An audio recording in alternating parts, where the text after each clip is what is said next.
O governador Sérgio Cabral tem o gosto pela política no sangue. Como deputado estadual e presidente da Assembleia Legislativa, combateu os altos salários na Alerj e defendeu os direitos de jovens e idosos. Foi eleito senador em 2002 e governa o Rio desde 2007, período em que o Estado retomou a aliança com o governo federal.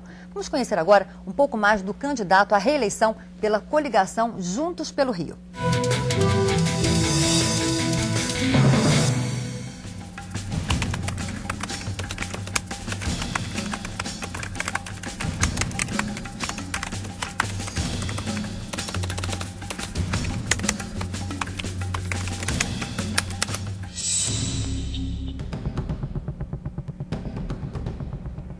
Ele herdou do pai o nome, a profissão e o gosto pela política. A primeira campanha que Sérgio Cabral participou foi em família, aos 19 anos, quando era da juventude do PMDB. Na época, 1982, Sérgio Cabral, o pai, se elegeu vereador. 8 anos depois, foi a vez do filho fazer a estreia na política partidária e conquistar o primeiro mandato, então pelo PSDB. O início da carreira aconteceu aqui, na Assembleia Legislativa do Rio. Em 1994, foi reeleito com 168 mil votos. O resultado levou à presidência da casa, cadeira que ocupou até 2002. Suas principais bandeiras na Alerj foram o combate aos altos salários da casa e a defesa dos direitos dos idosos e dos jovens. A primeira candidatura a cargo majoritário foi a Prefeitura do Rio em 1996, ano em que foi derrotado por Luiz Paulo Conde, do PFL. Chegou ao Senado em 2002, depois de voltar ao PMDB. Teve mais de 4 milhões de votos, um recorde nacional. Em 2006, com o apoio da então governadora Rosinha Garotinho, venceu a candidata do PPS, Denise Frossar, no segundo turno. Seu mandato tem como marcas a instalação nas favelas de unidades de polícia pacificadoras, UPPs, e de unidades de pronto atendimento, as UPAs.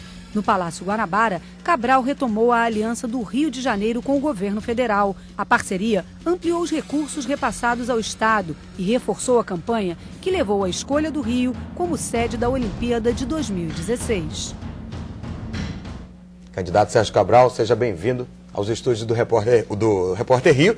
E conosco aqui também os jornalistas Aziz Filho e Rosângela Fernandes. Boa tarde a todos. Bem-vindo, governador. Boa tarde. Bom, governador, vamos começar falando da principal riqueza da nossa economia, que é o petróleo, né? O que o senhor pretende fazer, se reeleito, para evitar que o Rio tenha que dividir os royalties e como diminuir a nossa dependência desse recurso? Olha, Carla, é uma pergunta muito boa. Nós lutamos por um direito que está na Constituição Federal e, graças a Deus, tivemos o apoio do presidente da República. Aproveitaram que o presidente enviou para o Congresso Nacional um novo marco regulatório para o petróleo, em função das grandes descobertas do pré-sal, para fazer uma divisão absolutamente inconstitucional e ilegal. E o presidente Lula, a própria ministra Dilma, nossa candidata a presidente da República, já declararam que são favoráveis ao veto a essa barbaridade. Foi uma coisa muito feia, e que o povo do Rio reagiu. Um amigo meu me disse, olha, eu acho que você promoveu, não eu, o povo do Rio promoveu, naquela manifestação que as imagens de arquivo passaram, a fusão de fato política do Estado do Rio. Porque naquela manifestação com mais de 150 mil pessoas debaixo de chuva, estavam todos os prefeitos, o da capital, Eduardo Paes, e os 91 prefeitos do Estado do Rio de Janeiro, todos os partidos políticos, todos os sindicatos, todos unidos, né, em função de uma causa justa. Essa briga continua, né? Essa é a segunda parte da pergunta, governador. Como evitar, né, essa dependência tão grande da economia fluminense do petróleo? Nós promovemos, por intermédio do secretário de Desenvolvimento Econômico, Júlio Bueno, do nosso governo, uma discussão, um seminário com pensadores, empresários, né, inclusive com a indústria do petróleo participando, do Rio além do petróleo. O petróleo não pode ser punido, né? É uma receita muito positiva.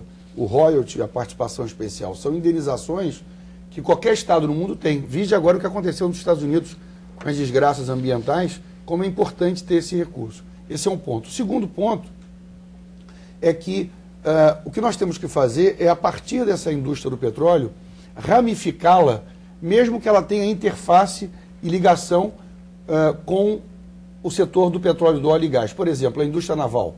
A indústria naval no Rio de Janeiro, ela vive um momento extraordinário, né, de recuperação, de pujança. O setor petroquímico, a Petrobras está investindo, o presidente Lula está colocando 20 bilhões de dólares no maior complexo petroquímico do Brasil, maior do que foi Camaçari, na Bahia. E olha, Bahia é uma antes e depois de Camaçari. Lá em Itaboraí, numa região pobre do Grande Rio.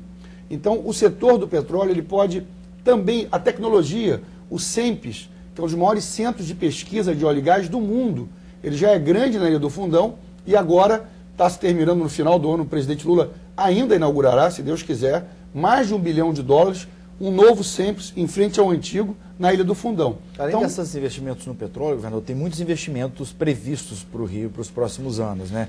Tem a Companhia Siderúrgica do Atlântico, vários investimentos. Agora, todos esses investimentos colocam um certo medo na gente sobre o meio ambiente, né? A destruição ambiental, tanto o petróleo como os outros investimentos. Como impedir, né? Como fazer com que esse desenvolvimento caminhe junto com a proteção ambiental, né? Essa é uma dúvida que a gente tem, assim, e eu gostaria de aproveitar, continuar essa pergunta sobre a Baía de Guanabara, né? Todos eles praticamente vão também para a Baía de Guanabara, e a Baía de Guanabara já era para estar despoluída pelo projeto original há muito tempo. É verdade. Por que ainda não foi e o que pode ser feito? Então vamos voltar ao petróleo. O que nós fizemos com o royalty de participação especial? No nosso governo, o meu então secretário, depois ministro Carlos Mink, sempre brigou para que o recurso do Fundo Estadual de Conservação Ambiental fosse devidamente aplicado, chamado FECAM. E nós aplicamos.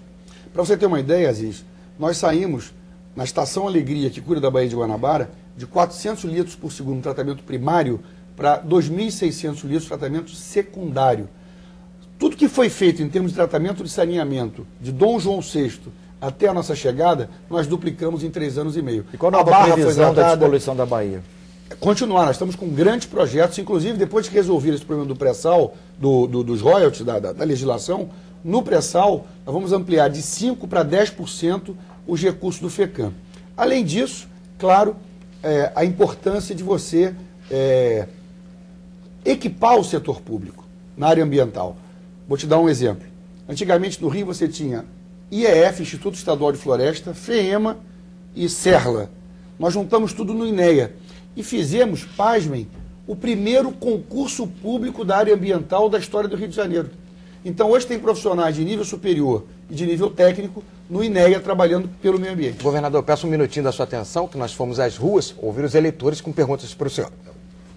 Cabral, se você reeleito for, qual seria a sua atitude em relação aos hospitais do Rio de Janeiro, que realmente está ruim? Olha, a rede pública de saúde estava completamente desestruturada quando nós chegamos. E o maior vilão dos 3 níveis era o Estado.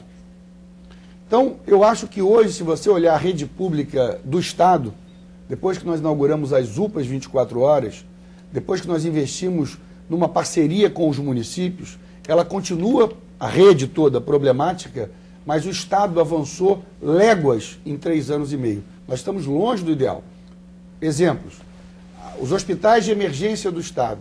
Hoje nós temos o Hospital Alberto Torres, em São Gonçalo, que tem a maior rede de leitos de CTI da rede pública do Brasil. Todos os hospitais de emergência do Estado têm tomógrafos. Há 20 anos que não se comprava tomógrafo. A primeira ressonância magnética comprada na história do Rio de Janeiro, dos 3 níveis de poder, federal, estadual e municipal, para um hospital de emergência, foi comprado por nós no Hospital Adão Pereira Nunes, em Saracuruna, em Duque de Caxias. Então, tem muito para fazer, mas já avançamos muito. As UPAs fazem parte da bandeira principal, né, que você está levando aí para a próxima eleição, mas o que a gente vê é que elas estão sofrendo os mesmos problemas das outras unidades antigas, como os hospitais, com esperas de 3, 4 horas e falta de médicos. Isso é uma questão que pode ser solucionada? Rosângela, não tenha dúvida, esse é o nosso maior desafio, RH, recursos humanos, sobretudo na área médica e sobretudo numa especialidade chamada pediatria. É impressionante os dados, são impressionantes os dados. Há 20 anos atrás, para cada 100 médicos formados, 20, 23 eram pediatras. Hoje, para cada 100 médicos, 3 são pediatras. Essa é uma especialidade que o Brasil inteiro carece.